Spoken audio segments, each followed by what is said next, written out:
Dearly beloved, we are gathered here today in the full glare of Jesus himself to witness the resurrection of this, a 1980 red Sashiro Hero. For the purposes of this experiment, we're going to fill it up with a little bit of fuel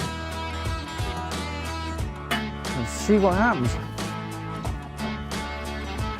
This was the bike that we purchased in London from Byron, and Byron, I think, told us that it hadn't run for some time, but that was around Christmas time, and so I'm going to hazard a guess and say it's not run for about 8 months. And so, with a little bit of luck and flaw,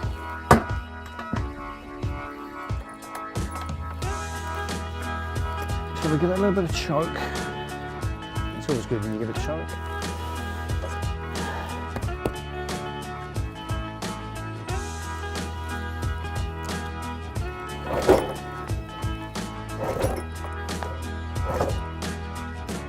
Yeah.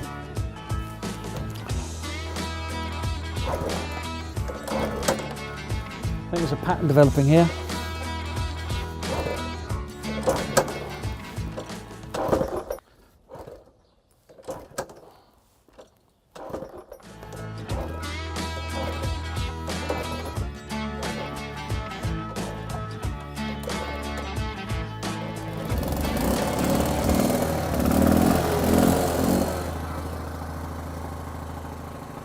Praise the Lord!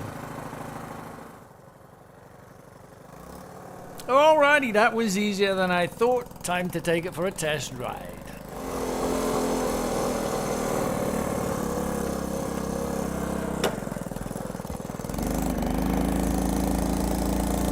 Okay, this is definitely the clutch. The gears, going between the gears is really quite sticky, and the revs are far too high. So it needs a bit of tweaking around. Other than that, it's pretty standard. It's nice, it's not, I don't think it's run in a very long time, but it's fiercely, the timing is set way forward, and the foot brake is nice and tight. If it would just calm down on the revs, that would be nice. See, listen to that, the revs are staying high.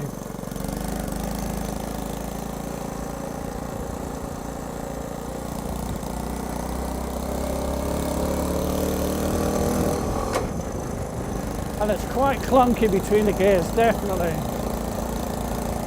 Even for a cruncher. Yeah, The Great Escape would have been a different film if Steve McQueen was on a crunchy. Chicken chasing-tastic. A couple of more laps and it's time to give my verdict.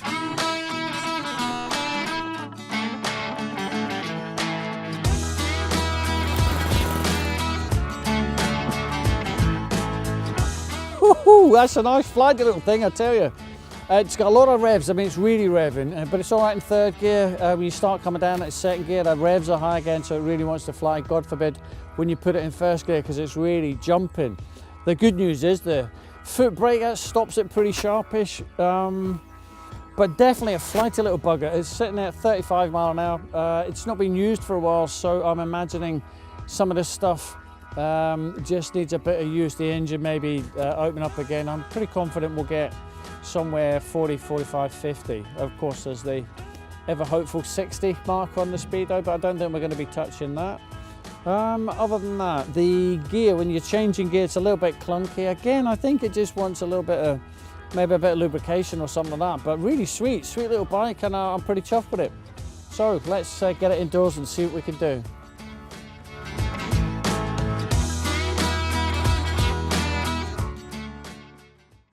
Come back in from outside. We've got it started and moosed around with it, went up and down. It runs all right, runs a little bit quick. It's a bit fierce and the revs don't drop back. There's a few obvious bits that we need to address, but for anybody that's just bought the bike, what are the checks that we would run? What we're supposed to look for, and what would you do if you just got it and you've never took it for a ride? First thing I'd check is for rust, because that's the bane of these bikes' problems mainly. Is bad thing of the bikes that what everyone wants to know is about rust, and they all rust from normally from the bottom here up and around the back here. So what I do is, I mean, you can see on this one it's solid. It's a good solid bike. There's not even any surface rust. So just by looking at the outside, you know it's a good solid frame. But then what I tend to do is give a good rub underneath the frame, and if you can rub it back down to the original paint and you can feel it smooth, then you know it's a good solid frame. Obviously right down there, I mean, you get your hands dirty, but you can feel that's a nice solid frame.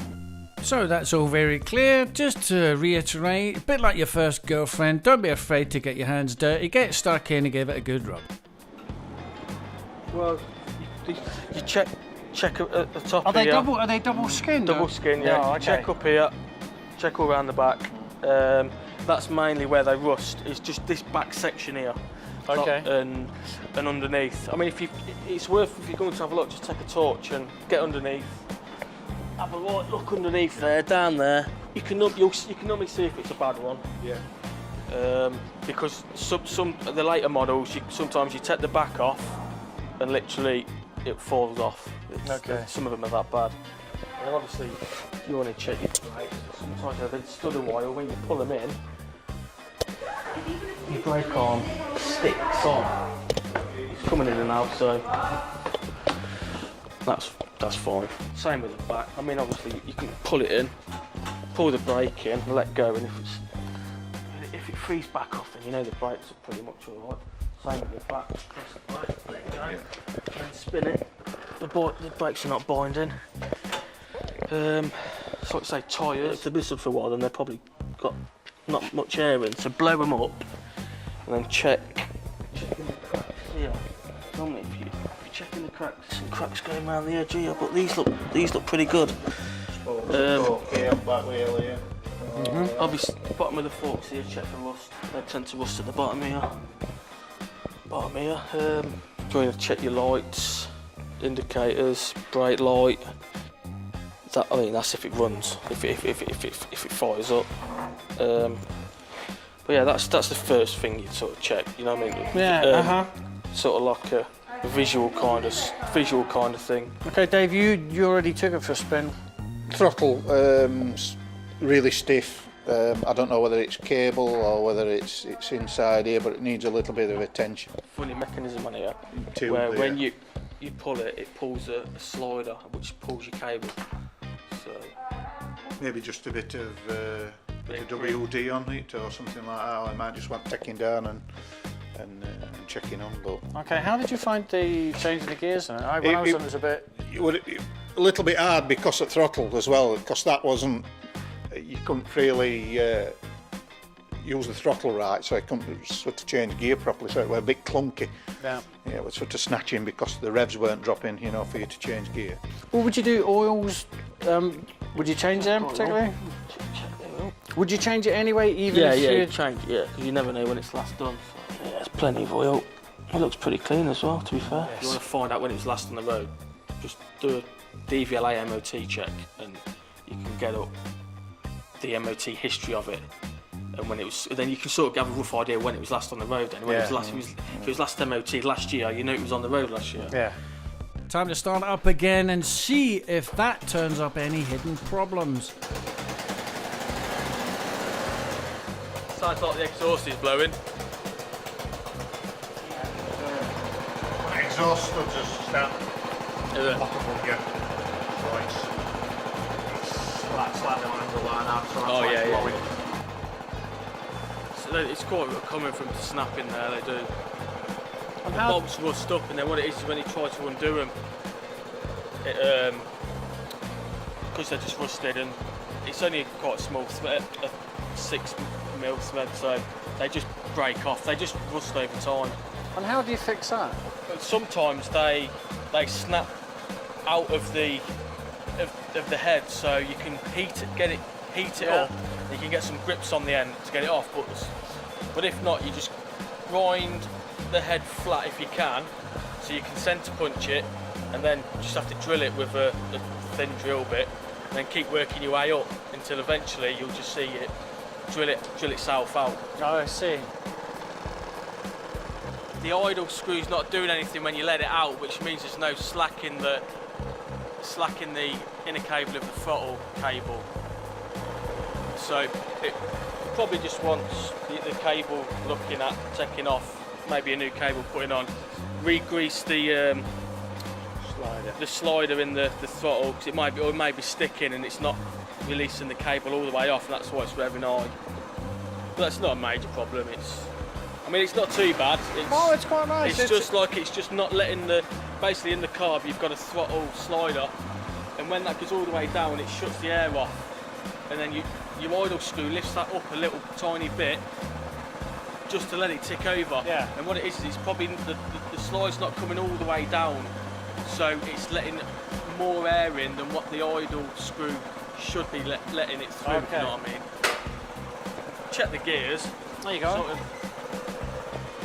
I mean, on these, they've got this semi-auto clutch, so when they have got a clutch, but it's built in to the gear change. And basically, when you push the gear lever down, that's engaging your clutch.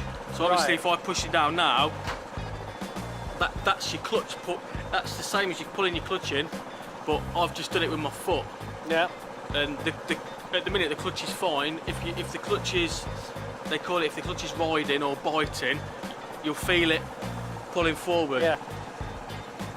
But no, I mean the clutch, to me the clutch feels fine. I mean, then that's normally if the clutch is biting or riding, it'll be a bit, you'll feel it.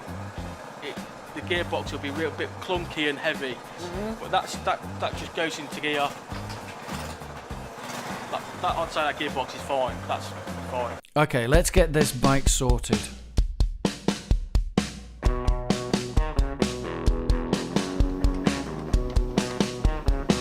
First up, that sheared off bolt on the exhaust, which Gibbo found a novel way to deal with.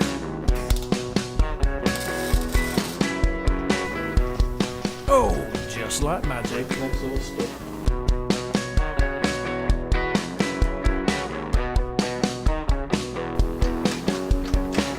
Now just time to sort out that dodgy throttle, and in no time she was purring.